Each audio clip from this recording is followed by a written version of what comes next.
La verdad, y abogando por la unidad nacional en pro de la paz y la seguridad en el Ecuador, queremos iniciar la jornada de entrevistas y debates, la opinión diversa y libre en la revista de Opinión Democracia, con la bienvenida al decano de la Facultad de Ciencias Sociales y Jurídicas de la Universidad Internacional SEC, doctor Esteban Ron, y analizar el rumbo de las propuestas del gobierno que desde el 24 de mayo asumiera el nuevo periodo de 4 años, ha venido presentando, por un lado, leyes urgentes en materia económica, por otro, las 7 preguntas que ha formulado a la Corte Constitucional, al menos 4 de ellas que tienen los anexos, el sustento que presentara la semana anterior.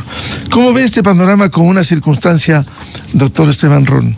Ya las demandas van sumándose y hasta ayer se acumulaban 26, no solo por las leyes, sino por las demandas de inconstitucionalidad, por las preguntas presentadas a la Corte, incluso el tema de fusión de ministerios, el tema de despidos, el tema de la tasa minera. ¿Cómo ve este panorama, doctor Esteban Ron? Buen día. Muy buenos días, Miguel. Gracias por la invitación. Honrado con la misma y saludos a quienes nos ven y nos escuchan.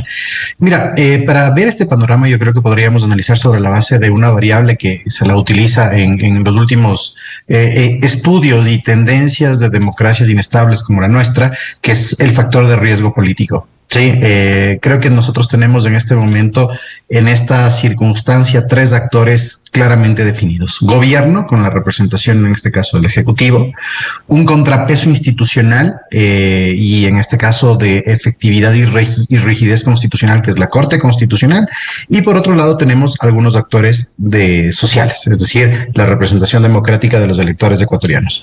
¿Cuál de esos 3 tiene más riesgo político? Obviamente el Ejecutivo, por ser la representación, en este caso gubernamental de mayor expresión. ¿Y por qué? Porque está delimitado con ciertas actuaciones referentes a su aceptación popular de cara a los ejercicios gubernativos. Finalmente, y nos vamos al siguiente punto, la Corte Constitucional, Miguel, es una institución de la administración pública, al ser una institución, digamos que es estable y que además goza de ciertas características efectivas, como, no, perdón la cacofonía, la estabilidad en cuanto al tiempo de sus magistrados. Segundo, no tener en este caso fiscalizaciones o controles políticos, es decir, sus cargos van a durar lo que tienen que durar. Y finalmente, que el sustento de la comunidad jurídica ecuatoriana, que no es que la apoya, tampoco es que la defiende, sino que lo que tratamos de hacer es de explicar cuáles son sus roles y funciones dentro de este equilibrio de poderes que se busca. Y finalmente, los ciudadanos y ciudadanas, que lo que hacemos, y en este caso ya desde una perspectiva mucho más democrática, mucho más social, es la presentación de estas demandas que lo que hacen es, o lo que buscan es una contradicción al ejercicio, en este caso del poder, o en segundo lugar, señalar que hay un déficit en cuanto a la técnica que utilizó el presidente Noboa en la presentación de las preguntas, así como en el de las normas, que igual el déficit señalado por la Asamblea. Entonces, si nos vamos de esos 3 actores y en la situación que nosotros tenemos, estimado Miguel, el riesgo político es mucho más fuerte para el Ejecutivo porque tiene, en este caso, otros factores u otros actores, mejor dicho, que no tienen dicho riesgo. Y en este caso, el que tiene que asimilar las decisiones como ejemplo institucional y democrático es el Ejecutivo. Ahora, vamos con los temas principales. ¿Cómo ve el panorama de la consulta popular y las 7 preguntas? 2 de ellas quizás ya confirmadas: reformas a la Constitución, artículo 5, ayuda militar extranjera, reforma política para no financiar a las organizaciones políticas, aprobada ya en la Asamblea, reformas de artículos 110 y 115, pero vienen las otras preguntas que han generado de alguna manera polémica y que ha presentado el presidente Noboa. ¿Cómo ve el tema del Consejo de Participación Ciudadana y su eliminación? Mira, creo que en el Ecuador, analistas políticos, jurídicos, medios de comunicación y en general la opinión pública no puede estar más de acuerdo con el tema de voy a tener que utilizar aquí algunos términos específicos para no contradecirme luego en la explicación, con que el Consejo de Participación Ciudadana es una institución fallida y que definitivamente no sirve para las atribuciones y funciones que fue creado y que obviamente dentro de la historia desde su creación ha sido un botín de maniobra política y además para fines ulteriores y particulares. Entonces, el Consejo de Participación Ciudadana, y de lo que vimos ayer inclusive en la sesión que se dio de las impugnaciones de los vocales del Consejo de la Judicatura, obviamente tiene un rol exclusivamente político y no en este caso de supervisión de la administración de justicia desde el ámbito, perdón, la cacofonía administrativo. Creo que en ese sentido, pues como decía, el Consejo ya es una institución fuera de foco, fuera de funciones, fallida inclusive, ¿sí?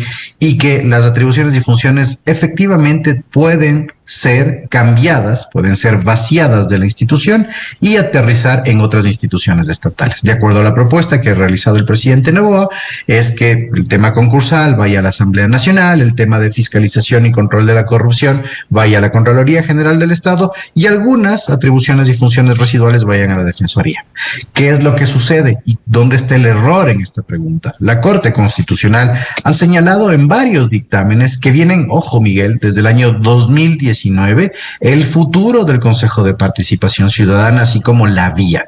La vía es la adecuada, la que ha presentado el presidente Noboa, ya de igual la Corte Constitucional así se pronunció, que es la enmienda constitucional, pero, ¿qué es lo que sucede? En la propuesta del presidente Noboa existe una palabra que genera contradicción, que es la supresión, ¿sí? La supresión es igual a la eliminación.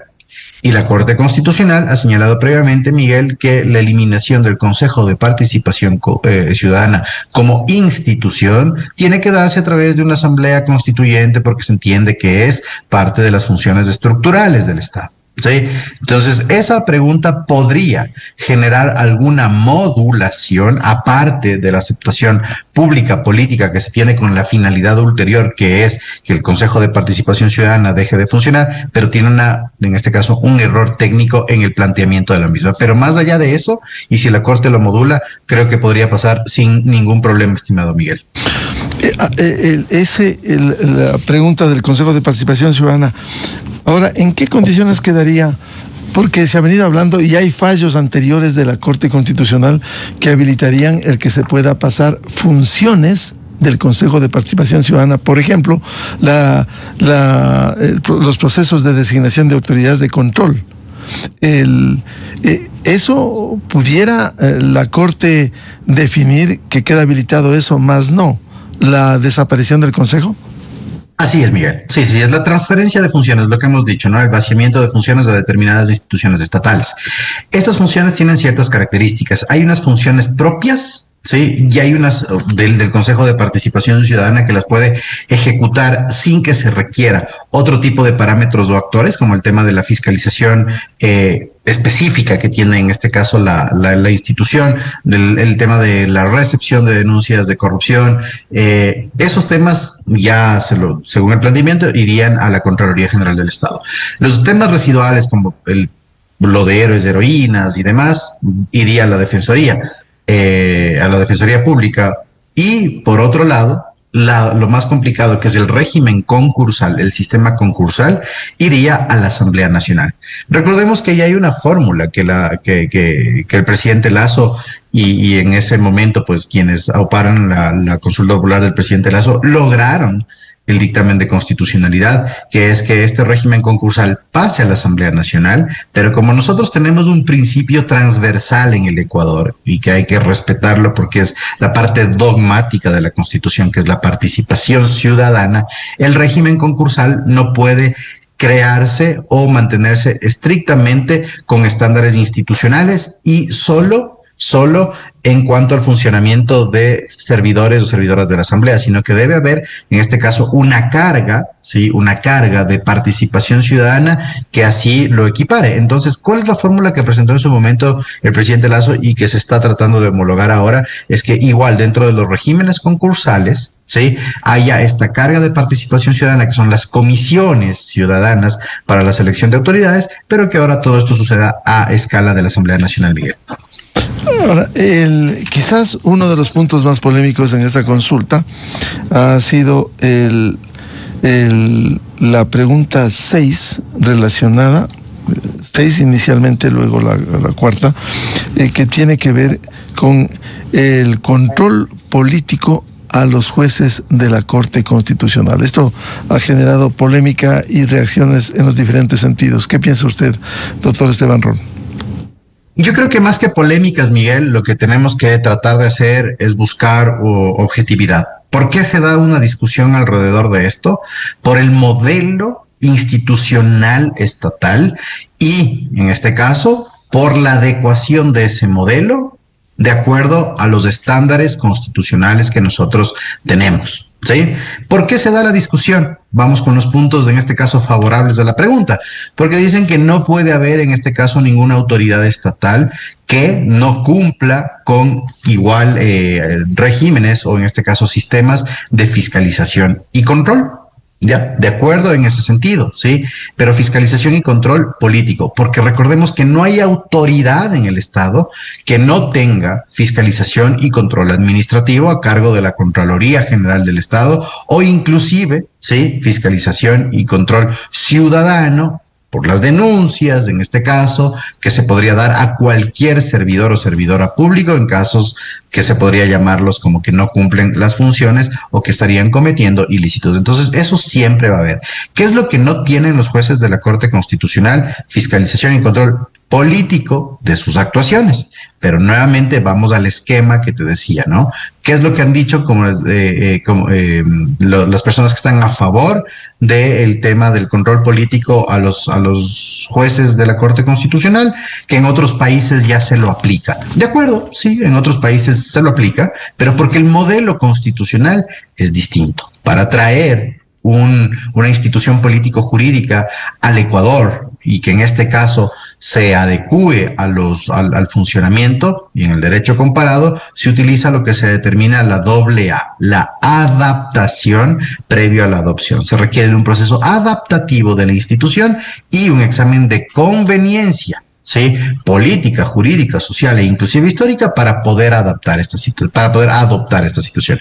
Entonces, eso es lo que se están olvidando en el transcurso. Sí, en Brasil, en Perú, en Bolivia, se pueden utilizar ejemplos comparados en los cuales se hace control político de los jueces, pero nuevamente son modelos distintos. O el otro modelo que inclusive se ha llegado a citar es lo que pasa en Estados Unidos con el impeachment. Pero ¿qué es lo que sucede? ¿Sí? Nuevamente, la práctica es absolutamente distinta, las causales son distintas y demás. Por otro lado, ¿sí? En el punto de que no se puede aplicar el juicio político a los magistrados de la Corte Constitucional, es igual en el planteamiento de la pregunta. Cuando se aplican, en este caso, modelos de fiscalización y control de político a magistrados de cortes nacionales, cortes constitucionales, cortes de cierre, digamos así, máximas instancias en las respectivas jurisdicciones, son juicios políticos muy específicos con determinadas causales, pero además con un nivel de escrutinio político superior al que nosotros tenemos. Esto se aplica en los parlamentos, que en este caso tendrían 2 cámaras. ¿Sí? Nosotros en el Ecuador, Miguel, tenemos un déficit en cuanto al tratamiento de la institución juicio político. Tenemos 2 tipologías, la que aplica al presidente y vicepresidente de la República y a otras autoridades estatales. Y dentro de esas otras autoridades estatales caen funcionarios del Ejecutivo, funcionarios independientes, funcionarios de otras funciones. Y sí, el punto intermedio, en este caso, Miguel, sería que exista un mecanismo que elimine, por un lado, ¿sí?,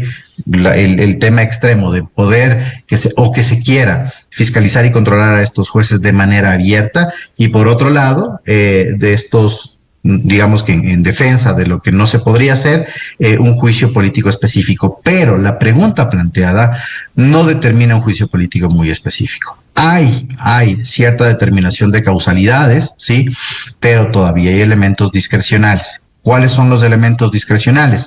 Esas válvulas que le permitirían, en este caso, a la Asamblea Nacional utilizar el juicio político a los magistrados de la Corte Constitucional como una maniobra de extorsión política, como una maniobra de conveniencia política, como una maniobra en general de lo que nos hemos acostumbrado en el vaciamiento del juicio político. Es decir, que no se lo puede aplicar de una manera objetiva. Y además ya entran otros factores, ¿sí? Otras situaciones fácticas, como las incongruencias que tiene la Asamblea Nacional en el tratamiento de los juicios políticos, los errores que se tiene, las arbitrariedades que se puede cometer, porque no están, en este caso, el conocimiento, y te lo digo con un razonamiento un poco más personal, el conocimiento de la institucionalidad estatal no es lo mismo el de un magistrado de Corte Constitucional al de un asambleísta.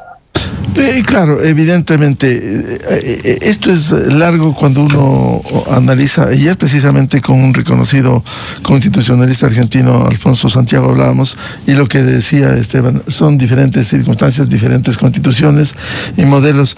En el caso ecuatoriano, en medio de esa debilidad institucional, hay el famoso caso Campos, en donde, claro, uno de los errores de la legislatura de entonces fue enjuiciar a todo el tribunal constitucional, como se llamaba, a todo el tribunal, y terminó destituyéndole, que reivindicó la Corte Interamericana al tribunal.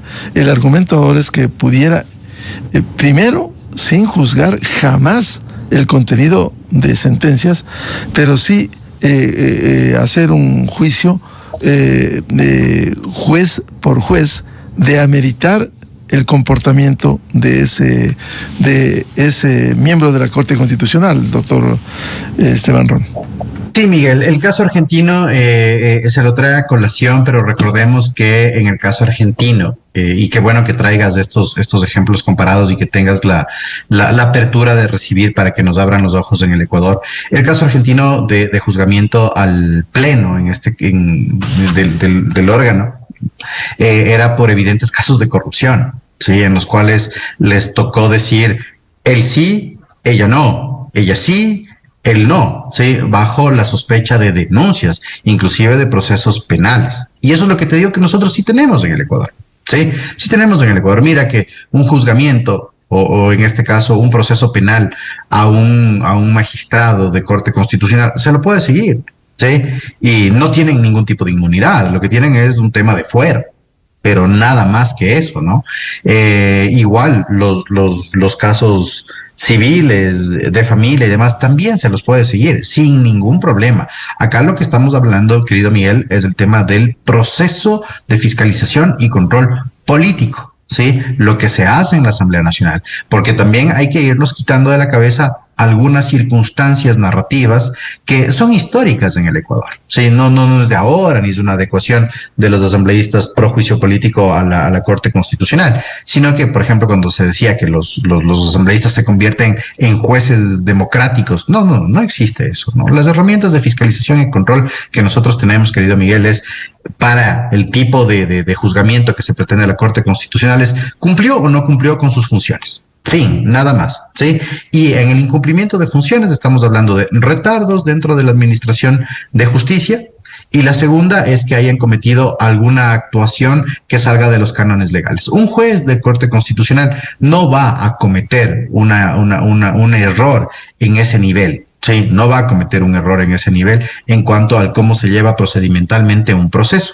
No, ni siquiera hay en este caso un recurso que produzca una revisibilidad en caso de errores. Lo que sí ha generado siempre duda, lo que sí ha generado inclusive malestar, y te lo digo en lo personal, también en 2 o 3 casos he criticado a la Corte Constitucional, es el tema de que la Corte es un organismo contramayoritario. Es decir, que no es elegido democráticamente ni tiene los niveles de legitimidad que tendría en este caso una autoridad elegida por voto popular. Pero ¿qué es lo que sucede? Tienen otro tipo de legitimidad que es técnica, ¿sí?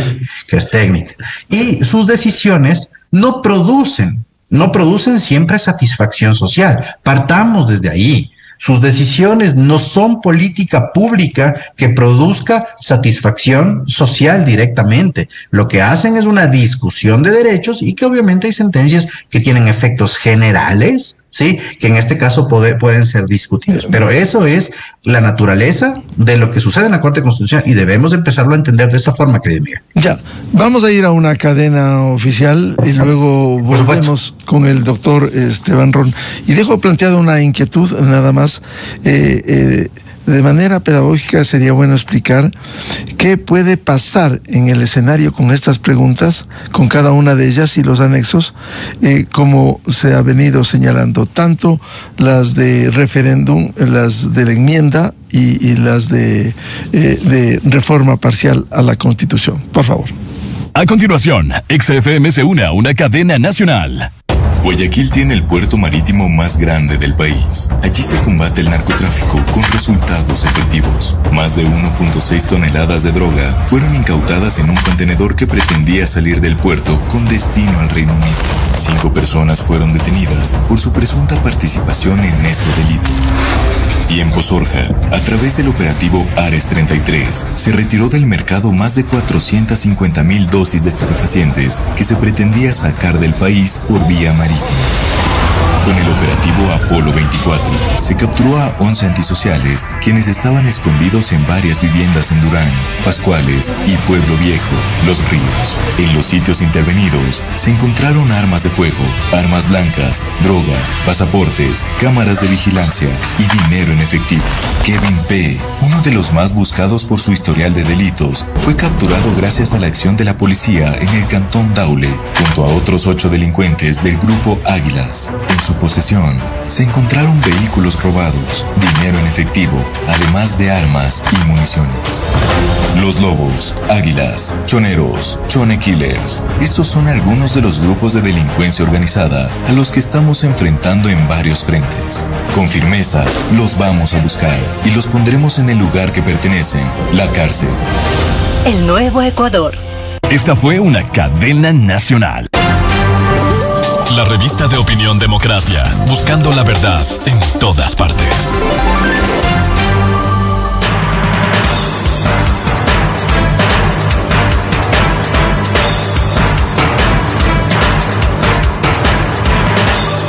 7:04 minutos en el territorio continental ecuatoriano, buscando la verdad y abogando por la unidad nacional en pro de la paz y la seguridad en el Ecuador. Reanudamos el diálogo con el doctor Esteban Ron, decano de la Facultad de Ciencias Sociales y Jurídicas de la Universidad Internacional SEC. Le decía, y dejé planteada una inquietud, ¿cómo explicar dentro del contenido de esta consulta popular presentada a la Corte Constitucional para que haya dictamen previo, qué es lo viable, qué es no lo viable, qué pudiera arreglarse de tal manera, si el objetivo del presidente es llevar a consulta estos temas de interés vía reforma parcial, vía enmienda o vía directamente, qué es lo viable que pudiera causar una respuesta negativa de la Asamblea. De la Corte, sería de la Corte, bueno. Perdón. Sí, no, tranquilo. A ver, separemos las preguntas, ¿no? La pregunta de la eliminación de la prohibición de las bases militares en el Ecuador, en este caso prácticamente está lista. Sí, es una pregunta que tuvo ya dictamen de viabilidad, va por el dictamen de constitucionalidad y digamos que no hay mayor tratamiento dentro de la Asamblea. El de financiamiento de organizaciones políticas, la Corte Constitucional dio un dictamen de viabilidad, fue a la Asamblea Nacional, se trató en la Asamblea Nacional escuetamente. Sí, para mí sigue siendo incompleto, te hablo ya desde el análisis electoral, sigue siendo incompleta. Están bien las dos reformas del 110 y 115 de la Constitución, pero por ahí falta una reforma más en la concepción de las organizaciones políticas, porque se sigue manteniendo su naturaleza de organizaciones públicas no estatales. Entonces, como ya no van a tener financiamiento público, no necesariamente tienen que ser públicas, ¿sí? No entiendo por qué se omitió ese artículo, pero digamos que ahí la Corte podría modular, igual pasaría. El tema del Consejo de Participación Ciudadana, que ya lo conversamos acá, existen, como te decía, por lo menos 2 sentencias previas en las cuales se dio el dictamen de viabilidad por enmienda, pero tiene esta falla, ¿no? Que es la utilización de la palabra supresión. Esta palabra podría ser modulada por la Corte Constitucional. ¿A qué me refiero, Miguel? A que diga: sería constitucional si se elimina la palabra supresión, o sería constitucional si se la plantea de esta manera, pero igual hay hacia atrás jurisprudencia y en el ejercicio de inteligencia jurisprudencial pasaría sin ningún problema con la modulación. La reducción del número de asambleístas, igual 2 sentencias previas, 2022-2023, en las que se ha determinado la viabilidad, pero también en este caso la fórmula, mientras no afecte la representación cualitativa ni cuantitativa territorial del Ecuador, según el modelo que el presidente Noboa. Yo no soy experto matemático, pero de acuerdo a lo que ha presentado, yo no veo una afectación, también podría pasar sin ningún problema. El tema de la enmienda, igual la vía sería la enmienda. El tema de la contratación por horas en primera relación y en un sector específico que vendría a ser el turismo, igual hay 2 sentencias previas, ¿sí?, año 2024, en las cuales se utiliza la misma fórmula de la pregunta, podría pasar sin ningún problema, igual vía enmienda. Sí, ahora el tema del juicio político, esa es la más complicada. Sí, en primer lugar habría que ver si es que en el examen de viabilidad la Corte dice vía enmienda o vía reforma parcial. ¿Qué es lo que ha señalado en este caso el presidente Noboa como la vía que se pretende? Es igual, obviamente, la vía enmienda, para que no se demore en la Corte, en la Asamblea Nacional, y que no se dé el debate en las comisiones que tiene que crear la Asamblea Nacional, sino que sea un proceso rápido. Se estableció el tema de vía enmienda. Ahora, ¿qué podría pasar en esa pregunta? Que la Corte Constitucional diga que por tratarse de, en este caso, una reforma más fuerte, más profunda, que toca la estructura constitucional y el modelo que nosotros tenemos, como te explicaba en un inicio, sería vía reforma parcial. Y ahí se detendría en la intención de someter esta pregunta o que llegue al 14 de diciembre. Eso es lo que podría pasar con esa pregunta. Y la pregunta de consulta popular abierta, que en este caso es el tema de permitir el juego en casinos de hoteles 5 estrellas, que en su momento fue quitada por inconveniente, sí, porque como Ecuador no estamos preparados para hacer un control financiero de lo que sucede en este tipo de actividades. Se la moduló y se la puso solo para hoteles 5 estrellas, porque obviamente tienen o son representaciones internacionales cuyos estándares de control interno son distintos, sí, cuya tributación es distinta, pero que además se señala que el 25% de esa actividad de recaudación vaya a programas de desnutrición crónica infantil. Ahora, ¿qué es lo que pasa con esta pregunta? Que no requiere de una viabilidad, sino que requiere de constitucionalidad. Veo que es una pregunta que no tiene ningún problema, ¿sí? Que a nivel de ley se tendrían que hacer algunas modificaciones para que justamente la recaudación vaya a los programas específicos, pero que sería la pregunta de enganche o la pregunta social, que en este caso podría generar el efecto de arrastre. Eso es lo que podría pasar con las preguntas a grosso modo, querido Miguel. Bien, quisiera tocar otro tema más allá de la consulta y el destino de las leyes suspendidas. La próxima semana está previsto ya al menos 3 audiencias respecto de la suspensión provisional de la disposición transitoria 11ª, la Ley Orgánica de Integridad Pública, también la suspensión de varios artículos, Ley Orgánica de Inteligencia, y la suspensión de 4 artículos, suspensión provisional de la Ley de Solidaridad Nacional. ¿Cuál es el destino de estas leyes? Porque el argumento del gobierno ha sido: no se puede aplicar a plenitud lo que envió a la Asamblea aprobó, y ahora la Corte o ha suspendido o ha dado medidas cautelares. A ver, respecto a la suspensión va a continuar de determinadas normas dentro de cada uno de los cuerpos legales. ¿Qué es lo que sucede con la suspensión? Y ahí tendríamos que ir uno a uno a los artículos y creo que nos vamos a demorar bastante, pero te voy a citar 2 ejemplos. Hay 2 tipos de suspensiones de los artículos. Las primeras, el primer tipo de suspensión, que es una suspensión estratégica, como lo que pasó en la Ley de Inteligencia, que la vuelve inaplicable en cierto sentido, porque cuando tú eliminas o suspendes, mejor dicho, la aplicación de determinados artículos que hacen una conceptualización de los problemas que se pueden presentar, se te vuelve inaplicable en su generalidad. Y por otro lado, en otras leyes como la de Integridad Pública, ¿sí?, hay una suspensión de artículos, pero en este caso que suenan a inconstitucionales o que se presume una inconstitucionalidad por una afectación de derecho. Entonces tenemos 2 tipologías, en este caso, del por qué se suspendieron los los artículos, ¿sí? Entonces, ¿qué es lo que va a suceder? Estos artículos van a continuar suspendidos, se vuelven inaplicables ciertas normas, tal vez la de, como te decía, la de inteligencia en todo sentido, pero las otras 2 normas siguen siendo aplicables, ciertos artículos no se pueden aplicar y hasta ahí quedará. Vendrán las audiencias públicas, ¿sí? En este caso, estas audiencias tienen dos tipos de participación, las participaciones directas de los demandantes y de los amicus curiae. ¿Sí? Van a ser audiencias largas, van a ser audiencias extensas, donde los jueces deberán escuchar principalmente al Ejecutivo y a los demandantes. ¿Sí? Los amicus igual generarán una historia, un relato alrededor de los aportes que puedan proveer para mejor resolución del juez. Pero como te decía, querido Miguel, van a ser audiencias bastante largas. No desgastantes, pero sí largas. Después de las audiencias, la Corte Constitucional, obviamente, en cámara cerrada, lo que hará es una deliberación. Y ahí vienen las varias opciones que puedan generarse. La primera, ¿sí?, es que después de las audiencias, a través de una actuación jurisdiccional, eliminen la suspensión de estos artículos. Sí, elimine la suspensión de la aplicación de estos artículos y vuelva a las normas aplicables porque no encuentra ninguna inconstitucionalidad en lo mismo, lo cual lo veo bastante complicado, ¿sí? Y se dedique luego a resolver el tema de fondo. La otra opción es que la Corte mantenga suspendidos estos artículos, ¿sí?, y haga el pronunciamiento de constitucionalidad de fondo, ¿sí? Y de ahí, de ese pronunciamiento de constitucionalidad de fondo, también tenemos una amalgama de posibles resultados. La primera es que se declara una inconstitucionalidad absoluta de estos artículos y que las normas, ¿sí?, en este caso las leyes integralmente y los reglamentos, como por ejemplo en el caso de la Ley de Integridad Pública, sean declarados inconstitucionales e inaplicables.